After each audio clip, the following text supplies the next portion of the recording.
All right, here's an exciting topic that everybody wants to know about. What is my fiduciary duty? Now, I don't know how many of you remember all the way back to real estate school when we talked about this, but I know a lot of these details get vague in our minds. And I wanted to go right here to now, this is Utah law. And here's the section right up here under affirmative duties required of licensed individuals. And it has a really good definition and explanation of what fiduciary duty is. Right at the very start, section 1, you need to uphold the fiduciary duties in the course of representing a principal. Now, there's several different parts to that. The first one is loyalty, which obligates you to put the best interest of the principal, that's your client, above any other interest, including your own. Now, where agents get in trouble with this is sometimes maybe they're an investor, they've got some kind of an interest in the property themselves, they're not fully disclosing their relationship to everybody. There's a lot of different ways that agents do get in trouble with, and it happens all the time. So remember, loyalty, you're putting your principal's interests above your own. Next, we've got obedience. It obligates the agent to obey any lawful instructions from the principal. Now, the key part there is that it has to be lawful.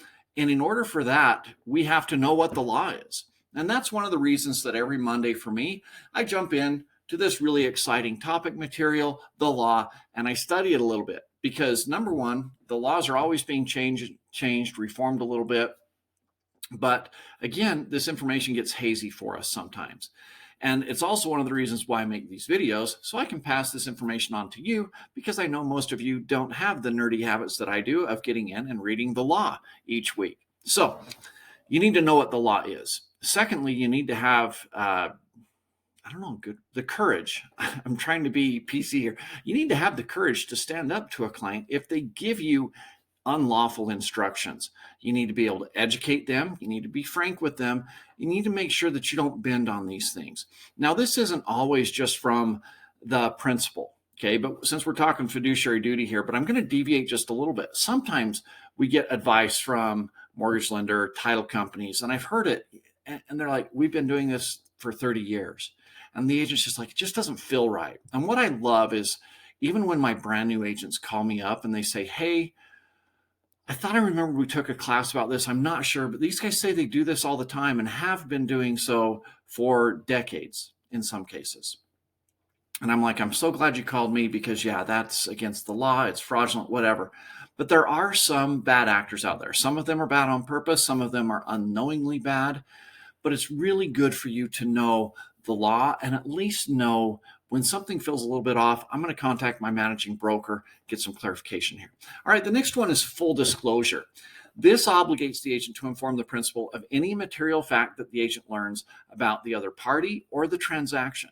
Now, full disclosure is, again, we're talking material facts that could affect the transaction in any way. This becomes really the major risk that I see here is when it's a limited agency transaction. Here in Utah, it's legal to represent both parties. And so full disclosure is something that we're limited in because we can't fully disclose everything that we know. That's where the limited agency concept comes from. Next, we got confidentiality. And this is one of my favorite ones because it's also where agents get in the most trouble, which is a subject of one of my other videos that I did last week, talking about the number one reason agents get sued. So let's look at confidentiality.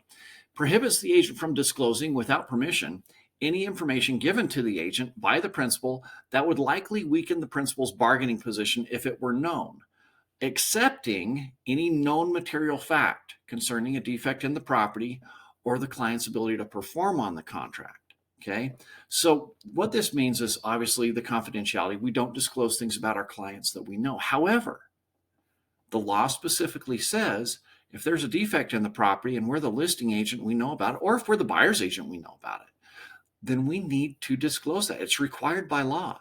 Now, this isn't all of a sudden a detriment to our clients, so all of a sudden I've heard actually that people have chosen to be a for sale by owner because if there's an agent, the agent has to disclose things. No, that's not the case. This is the law. The agents know the law, but the client has to disclose those things as well. So it isn't like there's an extra burden of disclosure because there's an agent involved.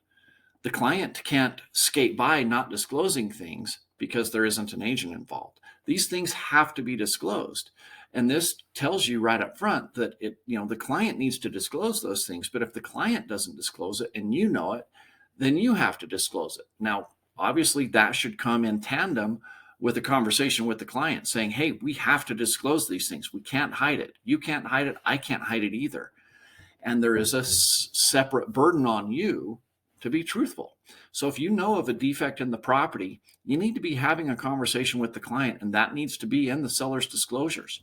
The next one is the client's ability to perform on the contract. If you know that your client cannot perform, then you need to disclose that.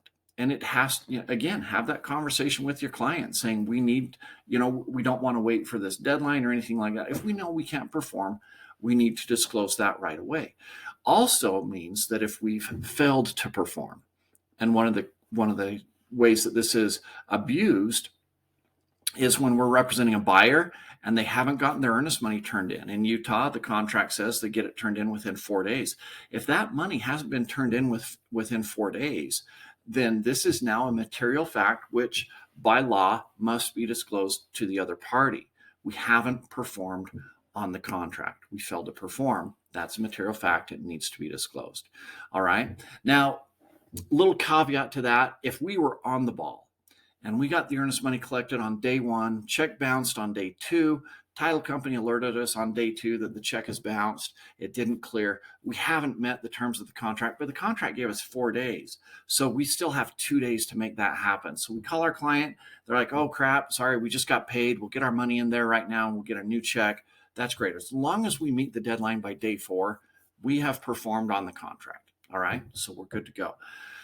All right. Next, we've got reasonable care and diligence and holding safe and accounting for any money or property entrusted to the agent. And of course, any additional duties created by the agency agreement. So there's a good crash course for you on affirmative duties required by licensed individuals, specifically the fiduciary duties. So hopefully that was helpful to you guys, and I hope you guys have a great week.